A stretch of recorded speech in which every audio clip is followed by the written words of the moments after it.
স্বাগত ডিবিসি সংবাদে। আপনাদের সাথে আছি আমি সুনন্দা রায়চৌধুরী। এবার জানাবো খবরের বিস্তারিত। গুমের ঘটনায় ক্ষমতাচ্যুত সাবেক প্রধানমন্ত্রী শেখ হাসিনার সম্পৃক্ততা পেয়েছে কমিশন। শনিবার সন্ধ্যায় প্রধান উপদেষ্টার কাছে গুম সংক্রান্ত তদন্ত কমিশন প্রতিবেদন পেশ করে।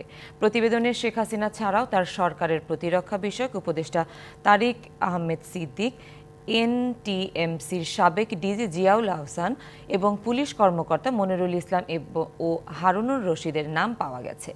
প্রতিবেদন হাতে নিয়ে প্রধান উপদেষ্টা জানান, শীঘ্রই আয়নাঘরগুলো দেখতে যাবেন তিনি। আয়নাঘর সরকারের বিশেষ বাহিনী দিয়ে পরিচালিত গোপন আটক কেন্দ্রের নাম। শেখ হাসিনার আমলে বিরোধী রাজনৈতিক দলসহ ভিন্ন মতাদর্শের অনেকজনকে আয়নাঘরে বন্দী রাখা হয়। ৫ই আগস্ট আওয়ামী লীগ সরকার পতনের পর বেশ কয়েকজন মুক্তি পান আয়নাঘর থেকে। এরপর গুম সংক্রান্ত কমিশন গঠন করে অন্তর্বর্তী সরকার। শনিবার সন্ধ্যায় রাষ্ট্রীয় অতিথি ভবন যমুনায় অবসরপ্রাপ্ত বিচারপতি মঈনুল ইসলাম চৌধুরীর নেতৃত্বে ৫ সদস্যের গুম সংক্রান্ত কমিশন প্রধান উপদেষ্টা ডক্টর মোহাম্মদ ইউনূসের কাছে তাদের প্রথম অন্তর্বর্তী প্রতিবেদন জমা দিয়েছে। প্রতিবেদনে গুমের ঘটনায় নির্দেশদাতা হিসেবে সাবেক প্রধানমন্ত্রী শেখ হাসিনার সম্পৃক্ততার প্রমাণ পেয়েছে কমিশন। এছাড়াও শেখ হাসিনা প্রশাসনের বেশ কয়েকজন ঊর্ধ্বতন কর্মকর্তারও সম্পৃক্ততা পাওয়া গেছে, যাদের মধ্যে রয়েছেন সাবেক প্রধানমন্ত্রী শেখ হাসিনার প্রতিরক্ষা বিষয়ক উপদেষ্টা মেজর জেনারেল অবসরপ্রাপ্ত তারিক আহমেদ সিদ্দিক, এনটিএমসির সাবেক মহাপরিচালক মেজর জেনারেল জিয়াউল আহসান এবং পুলিশ কর্মকর্তা মোহাম্মদ মনিরুল ইসলাম ও মোহাম্মদ হারুনুর রশিদের সম্পৃক্ততা পাওয়া গেছে।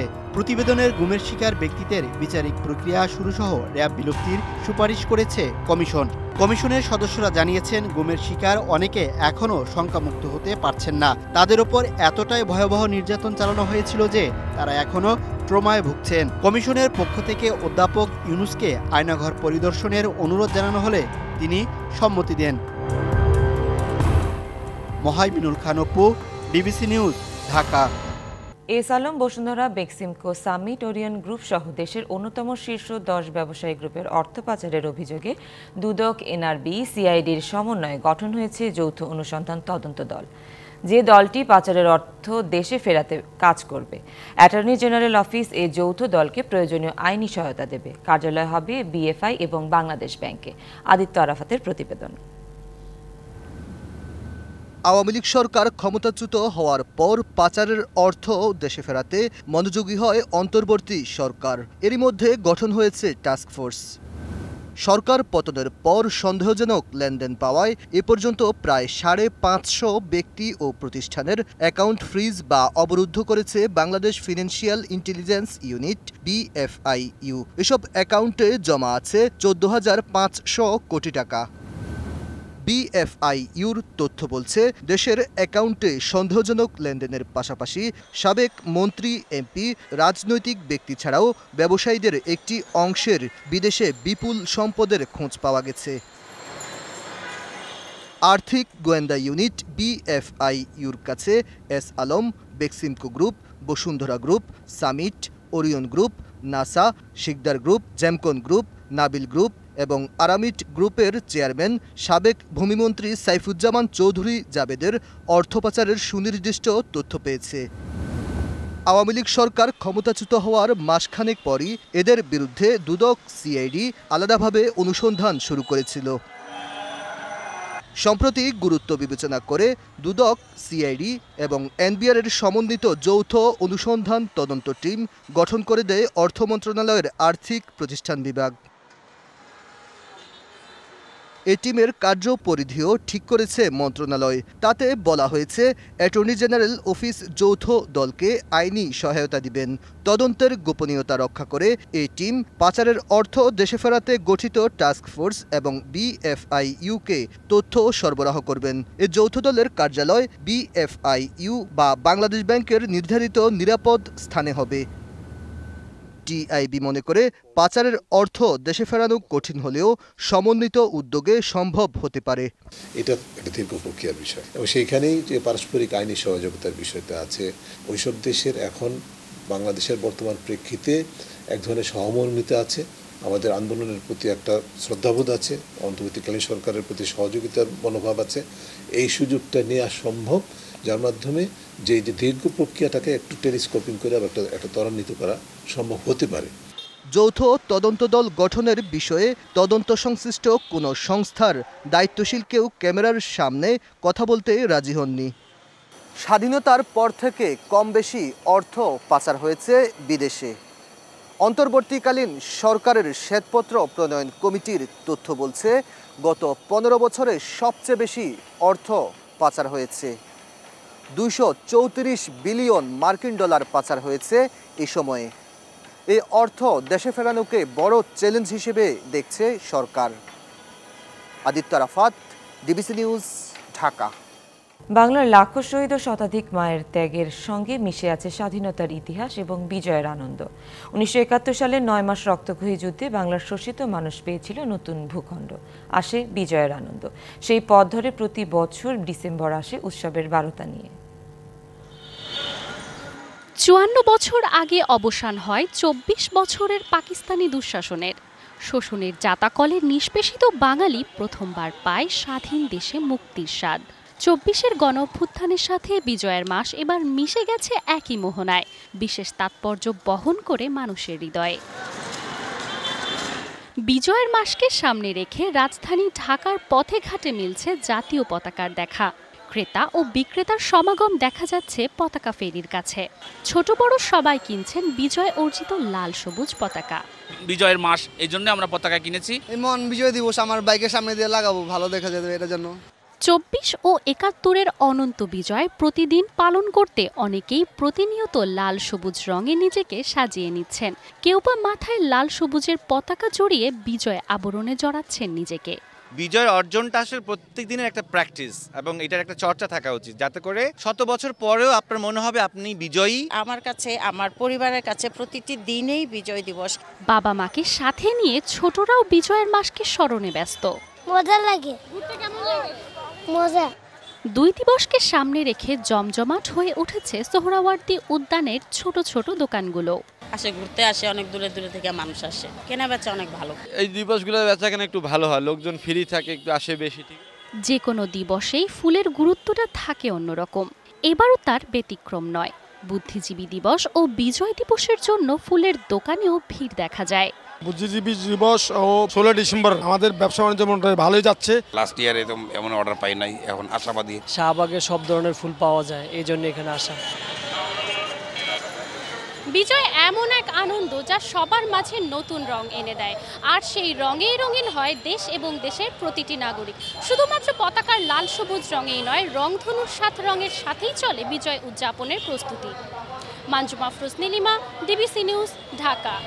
মহান বিজয় দিবস উদযাপন উপলক্ষে নতুন করে সাজানো হয়েছে জাতীয় স্মৃতিসৌধ। সব ধরনের সংস্কার সহ শেষ হয়েছে সৌন্দর্য বর্ধনের কাজ। জোরদার করা হয়েছে নিরাপত্তা। রাজনৈতিক পট পরিবর্তনের পর এক ভিন্ন প্রেক্ষাপটে উদযাপিত হতে যাচ্ছে এবারের বিজয় দিবস। মহান বিজয় দিবসে জাতীয় স্মৃতিসৌধে জাতির সূর্য সন্তানদের শ্রদ্ধা জানাবেন রাষ্ট্রপতি, প্রধান উপদেষ্টা, রাজনীতিবিদ ও কূটনীতিক সহ বিশিষ্টজনেরা। এরপরই সৌধ প্রাঙ্গণ উন্মুক্ত করে দেয়া হবে সর্বসাধারণের জন্য। শ্রদ্ধা, ভালোবাসা আর ফুলে ফুলে ভরে উঠবে শহীদ বেদি। প্রতি বছরের মতো এসব দিক মাথায় রেখে নেওয়া হয়েছে নানা প্রস্তুতি। শেষ হয়েছে সংস্কার সহ রং তুলির কাজ। বাহারি রঙের ফুলে নতুন করে সেজেছে জাতীয় স্মৃতিসৌধ। প্রায় 1.5 মাস ধরে 1/2 শতাধিক কর্মী শ্রম দিয়ে সাজিয়ে তুলেছেন 108 একর আয়তনের গোটা সৌধ চত্বর। বিজয় দিবস উপলক্ষে আমরা লাইটিং এর কাজ করা হয়, আলোকসজ্জ কাজ চলতেছে প্রায় 1.5 মাস। পরিষ্কার পরিচ্ছন্ন করছি, লোকজন আসিবে। একটা পাতা যদি পড়ে সেটা আমরা সাথে সাথে টুকাই নিয়ে যেতেছি। ইতোমধ্যে শেষ হয়েছে আলোকসজ্জা সহ সিসি ক্যামেরা স্থাপনের কাজ। প্রস্তুতি শেষ করার কথা জানিয়েছে স্মৃতিসৌধ কর্তৃপক্ষ। সিসি ক্যামেরা স্থাপন, লেক সংস্কার সহ সকল কার্যক্রম সম্পন্ন করেছি।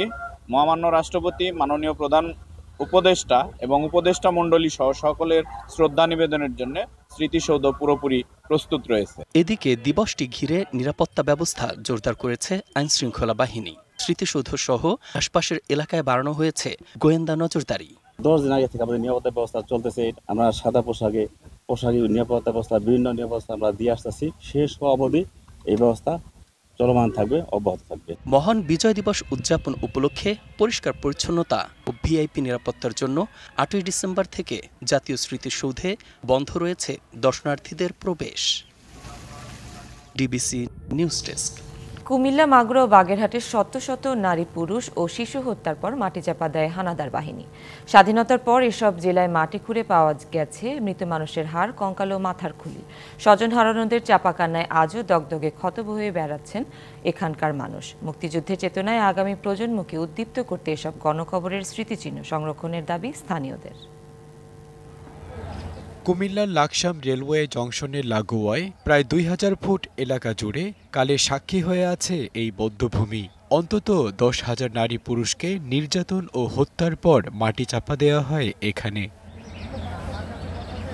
১৯৯৯ সালে ডোম শ্রীধাম দাস বেলতলি বধ্যভূমি খুঁড়ে বের করা হয় মানুষের হাড়, কঙ্কাল ও খলি।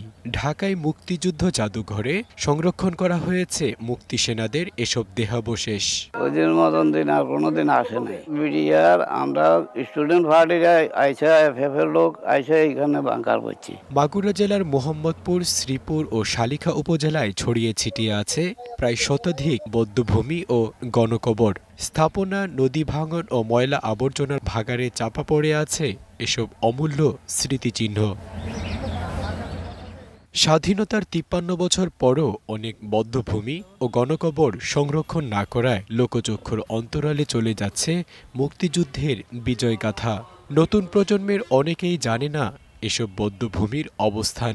গভর্নমেন্টের উচিত ছিল সংরক্ষণ করা স্মৃতিচিহ্ন দিয়ে, কিন্তু সেইগুলো হয়নি। স্মৃতিচিহ্ন হিসাবে তাদের নাম ধাম দিয়ে স্মৃতিচিহ্ন হিসাবে ওই সব জায়গায় যেসব জায়গায় হত্যা করা হয়েছে সেই সব জায়গায় সংরক্ষণ করতে হবে, তাহলে নতুন প্রজন্ম অনেক কিছুই জানতে পারবে।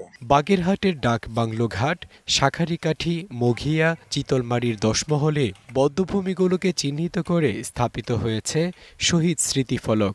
কিন্তু বছর জুড়ে এসব স্মৃতিফলক পড়ে থাকে অযত্ন অবহেলায়। বধ্যভূমিটা কেন, কিসের জন্য নির্মিত হয়েছে, এরা সবই কিছু জানতে পারবে যদি এখানে জনগণের সে পদাচরণ থাকে। ১০ই ডিসেম্বর থেকে ১৪ ডিসেম্বর পর্যন্ত এই সময়কালের মধ্যে বাংলাদেশের প্রথম শ্রেণীর যত শিক্ষিত বুদ্ধিজীবী ছিল সকলকে নির্মমভাবে হত্যা করা হয়। তরুণ প্রজন্মের কাছে পৌঁছে দিতে এসব বধ্যভূমির পাশে শিশুদের জন্য পার্ক ও গ্রন্থাগার তৈরির পরামর্শ স্থানীয় মুক্তিযোদ্ধাদের। Shakib Al Hasan, DBC news desk. বাইরে থেকে সুন্দর দেখালো, ভিতরের চিত্র ভিন্ন। নেই পর্যাপ্ত বই, পুরনো হয়ে পড়েছে সব আসবাবপত্র। নেই মুক্তিযুদ্ধের কোনো স্মৃতিচিহ্ন। অযত্ন, অবহেলার পরিকল্পনার অভাবে ১৬ বছরেও পূর্ণাঙ্গ রূপ পায়নি ভোলার বীরশ্রেষ্ঠ শহীদ সিপাহী মোহাম্মদ মোস্তফা কামাল স্মৃতি জাদুঘর। নেই পর্যাপ্ত জনবল ও সুষ্ঠু ব্যবস্থাপনা। সংস্কারের পাশাপাশি নতুন প্রজন্মের কাছে জাতীয় এই বীরের স্মৃতি ধরে রাখতে উদ্যোগ নেয়ার দাবি স্থানীয়দের। ১৯৭১ সালের ১৭ই এপ্রিল পাকিস্তানি বাহিনীর সাথে যুদ্ধে শহীদ হন বীরশ্রেষ্ঠ সিপাহী মোহাম্মদ মোস্তফা কামাল। ভোলার এই কৃতি সন্তানের স্মৃতি ধরে রাখতে ২০০৮ সালে নির্মাণ করা হয় গ্রন্থাগার ও স্মৃতি জাদুঘর। তবে গ্রন্থাগারে নেই পর্যাপ্ত বই, পুরনো হয়ে পড়েছে আসবাবপত্র, মুক্তিযুদ্ধের স্মৃতিচিহ্নও কম। জাদুঘরটি বাইরে থেকে সুন্দর হলেও ভেতরে দেখার মতো তেমন কিছু নেই। জাদুঘরটি যেভাবে পরিচালনা করা দরকার, দেখা দরকার, জাদুঘরে যে বিশিষ্ট মোস্তফা কামালকে যেভাবে মূল্যায়ন করা দরকার সেভাবে এটা হচ্ছে না। জাদুঘরে বীরশ্রেষ্ঠ সিপাহী মোহাম্মদ মোস্তফা কামালের তেমন কোনো নিদর্শন নেই, এমনকি মুক্তিযুদ্ধের কোনো প্রামাণ্যচিত্রও নেই। ফলে শহর থেকে ৪ কিলোমিটার দূরে অবস্থিত সংগ্রহশালাটি দেখতে এসে হতাশ হয়ে ফিরে যান দর্শনার্থীরা। এই জাদুঘরে আসি, কিন্তু এই জাদুঘরের ভিতর চেয়ার টেবিল এবং বই ছাড়া আমরা কিছুই দেখতে পাই না। রাষ্ট্রীয়ভাবে কিংবা ব্যক্তিগত উদ্যোগে তাকে নিয়ে কিছুই করা হয় না।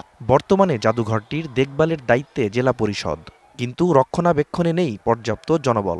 তবে শিগগিরই সংকট সমাধানের আশ্বাস জেলা প্রশাসনের। কারণ অনেক মানুষ দূর দূরান্ত থেকে আসে হতাশগ্রস্ত হয়ে যায় যে আমরা আসলাম জাদুঘর দেখতে, কিন্তু জাদুঘরের কিছুই নেই। আমাদের মাননীয় মুক্তিযোদ্ধা বিষয়ক উপদেষ্টা মহোদয় নির্দেশনা প্রদান করেছেন যে এইটির একটি প্রতিবেদন প্রেরণ করার জন্য, আর কি কি করলে এইখানে তার স্মৃতির উদ্দেশ্যে তার স্মৃতিকে ধরে রাখা যায় সেটি আমরা খতিয়ে দেখছে এবং সেই বিষয়ে আমরা পদক্ষেপ গ্রহণ করব জেলা প্রশাসনের পক্ষ থেকে।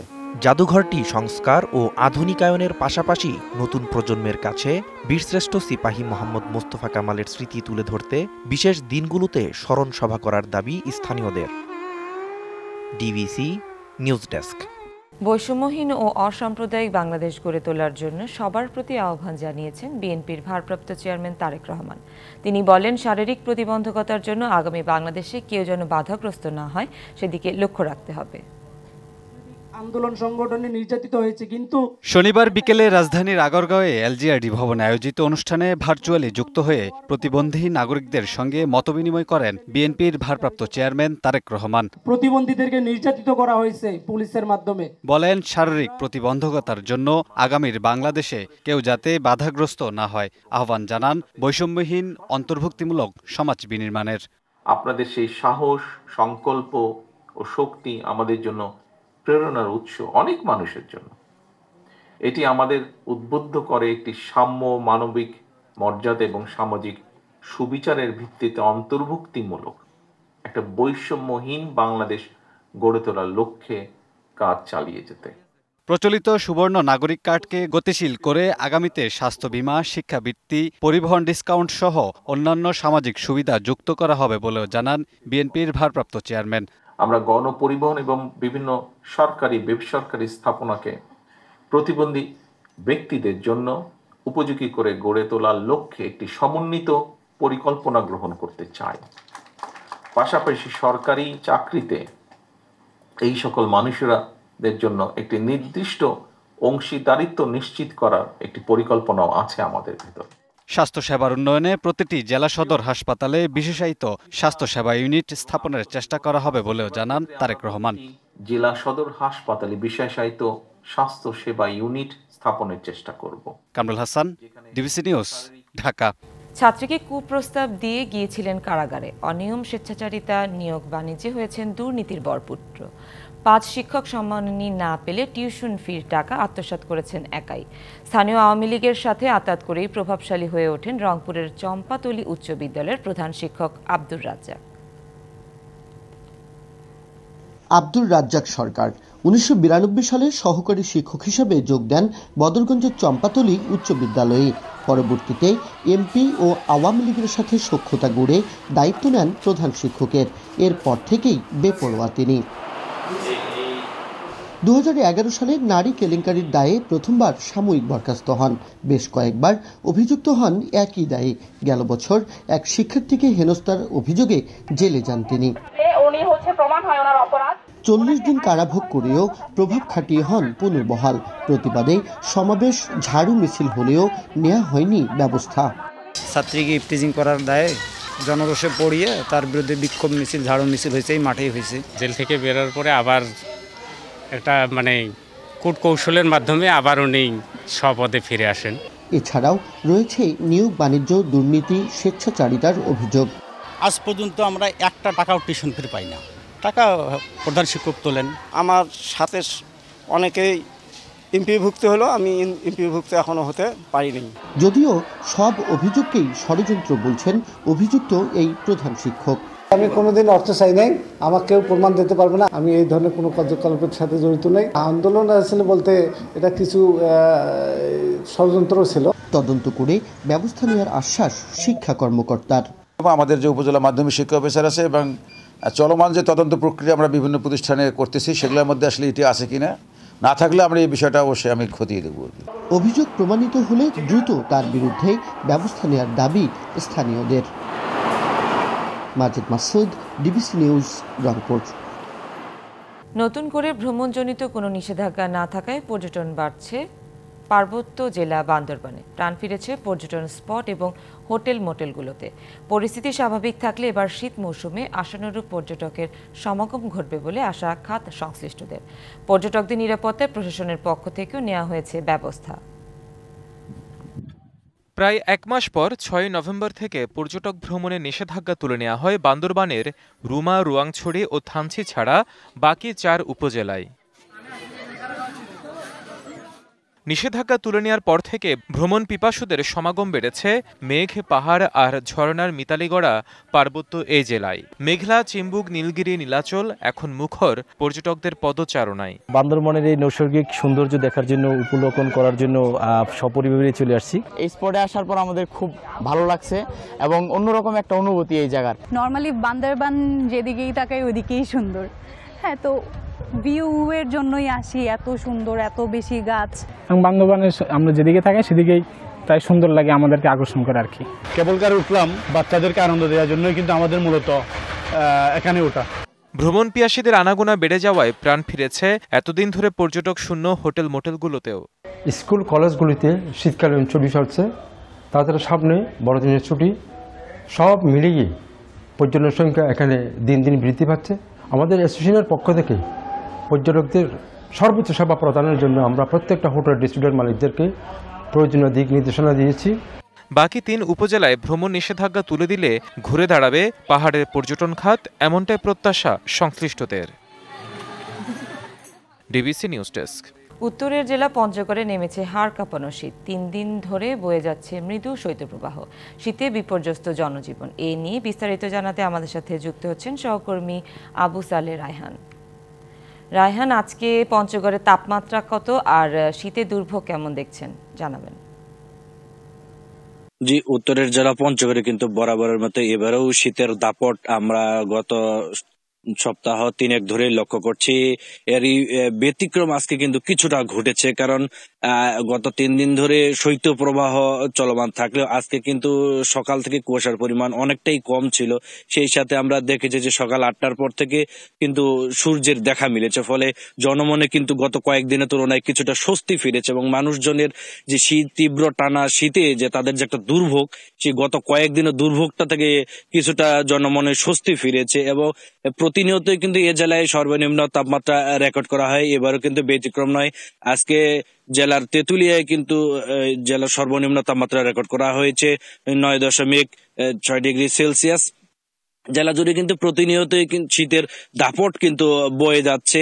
গত কয়েকদিন ধরে আমরা যেমনটি দেখেছিলাম যে জেলা জুড়েই ঘন কুয়াশা বিরাজমান করছে, দিনভরই কুয়াশার দেখা মিলছে। সেই সাথে সন্ধ্যার পর থেকে কিন্তু ঠান্ডার যে তীব্রতা সেটা কিন্তু অনেকটাই বেড়ে যাচ্ছে, রাতভর বৃষ্টির মতো কুয়াশা ঝরছে এবং ভোরবেলা থেকে কিন্তু কুয়াশার দাপট আরো অনেকটাই বয়ে যাচ্ছে। সেই সাথে হিমালয়ের হিমেল হাওয়া কিন্তু শীতের তীব্রতা অনেকটাই বাড়িয়ে দিচ্ছিল। শ্রমজীবী এবং নিম্ন আয়ের যারা মানুষ রয়েছে তাদের ভোগান্তি কিন্তু চরমে উঠেছিল কয়েকদিন ধরে। তো আজকে সকাল 8টার পর থেকে কিছুটা সূর্যের দেখা মেলা এবং আস্তে আস্তে সূর্যের উত্তাপ বাড়তে থাকায় কিন্তু শীতের তীব্রতা অনেকটাই কম অনুভূত হচ্ছে এবং মানুষের মধ্যে অনেকটা স্বস্তি ফিরেছে। তো এই ছিল পঞ্চগড় থেকে আমার কাছে সর্বশেষ খবর। রায়হান, ধন্যবাদ আপনাকে। সংবাদ এই ছিল এখনকার মতো। ডিবিসি নিউজের সংবাদগুলো পড়তে ভিজিট করুন dbcnews.tv আর ভিজিট করুন ডিবিসি নিউজের ফেসবুক পেজ এবং ইউটিউব চ্যানেল। সাথেই থাকুন।